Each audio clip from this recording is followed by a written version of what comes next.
Yes, my question is for Dr. Zacharias. How do you respond to those in this country who run our elite schools, who write our textbooks? The evil is not within us, but outside of us, like in a person who has a handgun or social economic created conditions, that it is otherwise. Well, since that's direct, do you want to go ahead? You know, I'll be happy to respond to it, but these are the kinds of specialties that this gentleman really writes about. I think you want me to go first, but I'd like you to respond on this too. Give the question a bit of a pointed edge here. I think I'm hearing what you're saying, but how do you respond to a culture that is saying the evil is outside of us and not inside us? Yes. It seems my vague or little perspective of the universities, those who write all the textbooks end up in our elementary education schools do not hold a Judeo-Christian worldview anymore, and that our evil is, like President Obama said, it's in the streets. It's people who are poor because of people oppressing them, not so much something that comes from within a person. You know, then we should not be imprisoning people like Madoff and the head of Enron. We should be imprisoning their neighbors because of his environment that these people did such things.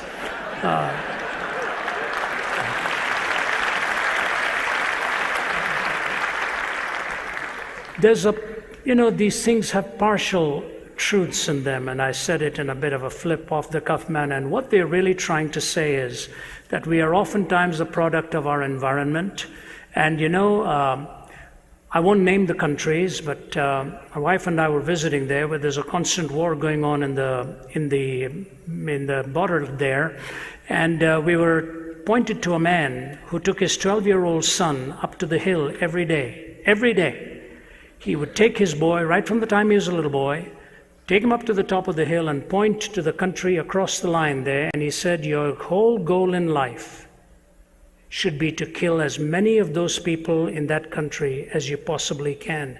That is your purpose in life and why you are here. And you take a little boy by the hand, and day after day you pummel that kind of stuff into him. And then he wraps bombs around himself and blows himself up one day. You can see what they did with a young mind like that they ultimately radicalized and influenced and controlled. And the tragedy is that this is a deadly half-truth, but it is a half-truth all right. It is your environment and your upbringing has an awful lot to do with this. And so you watch the movies in our time. Look at the impact pornography has taken on this culture. I'm dealing with it with young men all the time as I travel, and it is a horrific thing to be trapped by, because what it actually does is destroy personhood in the process and makes you pursue a feeling rather than even a person, because no one person can ultimately bring you the happiness. It's a feeling that you're in search of, and it'll never be parked in that feeling all the time. So the environment that is conditioning our minds is taking a heavy toll. But what is conditioning the environment? Are these minds also cumulatively just the product of all kinds of ideas? Does nobody ultimately have to take any responsibility?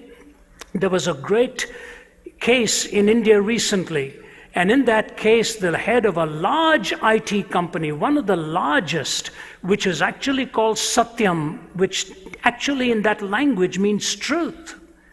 But they were fudging on their books, they were cheating in billions of dollars.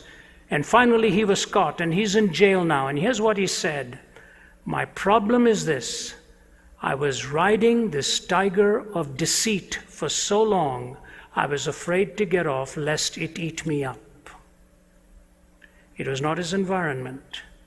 It was what he had chosen to do. So ultimately we have to have responsibility individually, not just blame the society on it. Otherwise, next thing you do, you're pushing your neighbor off a cliff because your mother didn't let you push your oats off your tray when you were a little boy, or something like that. This kind of ad infinitum reasoning, if you take away responsibility, you actually take away the possibility of any court of law dealing with any act in any nature if it is always someone else's fault. You have to ultimately have evil explained, and it is on the outside because it is on the inside first. It did not come on the inside from the outside.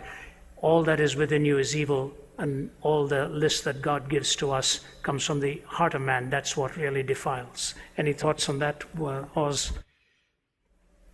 What you're describing is the fruits of the 18th century Enlightenment, which doesn't believe in evil, doesn't believe in sin or responsibility, so looks to things like more psychology, better politics, higher education, and this will solve the problem. And clearly, 20th century evil has blown a huge hole in that. Now, when you meet people who still believe in it, I think this is the way to approach them. They have never met real evil. Let me give you an example. The great poet W.H. Auden came to faith through meeting evil. He was a socialist, an atheist, and a left-wing radical who'd fought on the Republican side in Spain in the Civil War, came to America to escape Nazism. But one evening, watching a documentary in New York, saw Hitler's troops entering Poland, bayoneting women and children. And most of the German audience were on the side of the Nazi stormtroopers and cried out in the darkness, kill them, egging them on.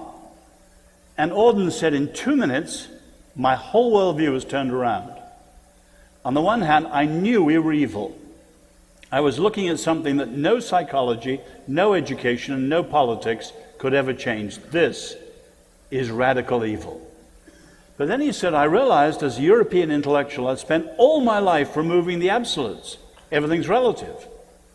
But I wanted to say that Hitler was absolutely evil. So he said, I left the cinema a seeker after an unconditional absolute, and I met Christ. In other words, many of these people have a very shallow view of human life, and also very shallow political policies too. And it always runs aground on the rock of reality and real evil.